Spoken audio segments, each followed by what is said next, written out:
Filipenses 2:12 diz: Sendo assim, meus amados, como sempre obedecestes, não somente na minha presença, porém muito mais agora na minha ausência, colocai em prática a vossa salvação, com reverência e temor a Deus.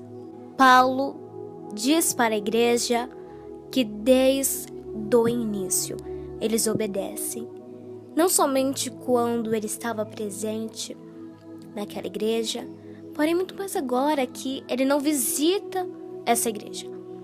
Paulo diz uma frase linda para eles e para nós que estamos em Cristo Jesus, que é: colocai em prática a vossa salvação, com reverência e temor a Deus.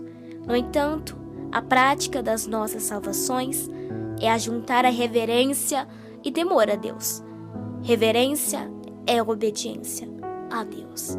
E temor a Deus não é ter medo dele. Mas no hebraico, temer tem o significado ver. E essa palavra ela se encontra no futuro. Ou seja, é ter nossos olhos nele constantemente. Isto é, buscando também no futuro e agora, que é constantemente.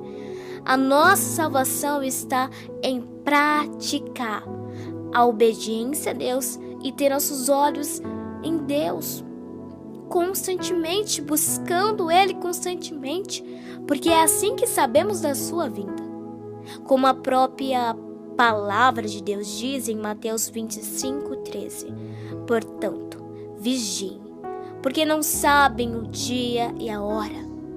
Não sabemos se é para agora que Jesus vai vir ou lá para frente.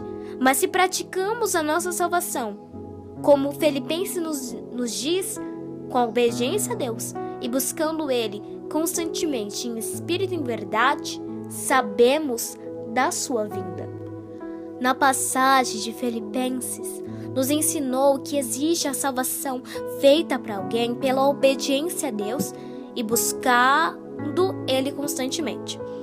E a passagem de Mateus 25:13 nos ensina também que a salvação existe pelo vigiar. Porque vigiar está privando o sono espiritual. Enquanto a gente vigia, a gente está trabalhando na obediência a Deus e buscando Ele constantemente, sem descansar o espírito.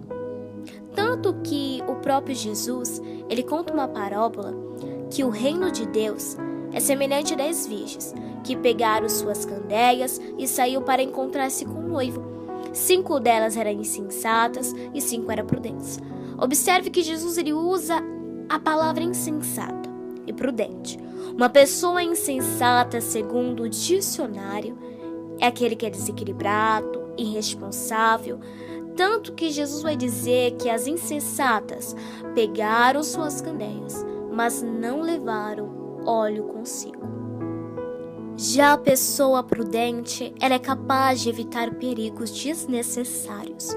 O prudente, ele age de modo sensato e com paciência.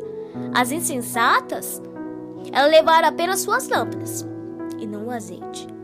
E por isso que quando o noivo veio, começou a se apagar.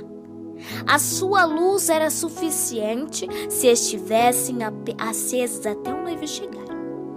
Entretanto, o que nos diferencia das pessoas lá fora é por Jesus, é pela espera da volta dele, é estar vigiando, porque ele vai vir. Perceba, através disso tudo que eu disse, que podemos praticar a salvação. Isso é muito bom. Porém, a salvação, na prática, está acontecendo para cada um de nós já. Talvez você me pergunte, como, Isabela? Com as decisões. Eu vou fazer hoje, eu vou fazer amanhã. Porque a própria Bíblia disse anteriormente que as insensatas levam a candeia, mas não óleo. Porém, quando o noivo vem, elas pedem o óleo para as prudentes. Observe, elas pedem no outro horário depois. Sempre que deixamos para fazer depois, como obedecer, renunciar, orar, estamos aproveitando o que as nossas emoções estão dizendo e o que se passa no nosso pensamento. A gente está lá. Isto é, nós estamos cumprindo a emoção. Colossenses 3:2 vai dizer: mantenha o pensamento nas coisas do alto e não nas coisas terrenas. Ele está nos dizendo através disso sobre a posição dos nossos pensamentos. É nas coisas do alto e não nas coisas terrenas deste mundo. Ou seja, manter é conservar. Ele disse isso para conservar um bom estado, que é do espírito, através de pensar nas coisas do alto. E além do mais, conservar as coisas do alto em nosso pensamento é lembrar que agora somos filhos de Deus. Deus sempre vai falar da posição, porém de conservar o seu espírito. Mas o diabo vai passar isso em nossa mente.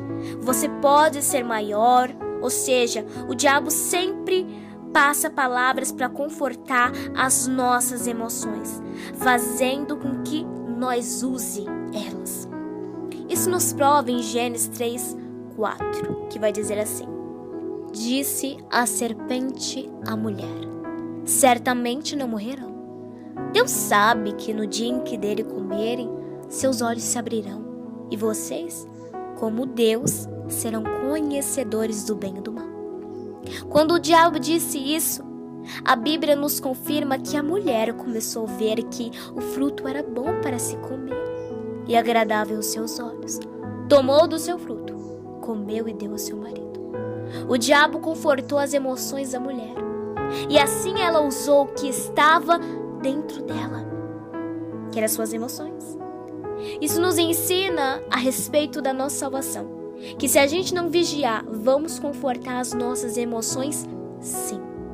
Sabe como o diabo ele conforta as nossas emoções? Dizendo: faça amanhã. Isso é verdade, para o que você pensa. O diabo nos diz para fazer isso tudo, para não entrar nas regras de Deus, para se viver. Portanto, para praticar a salvação, está na obediência a Deus e buscá-lo constantemente e vigiar.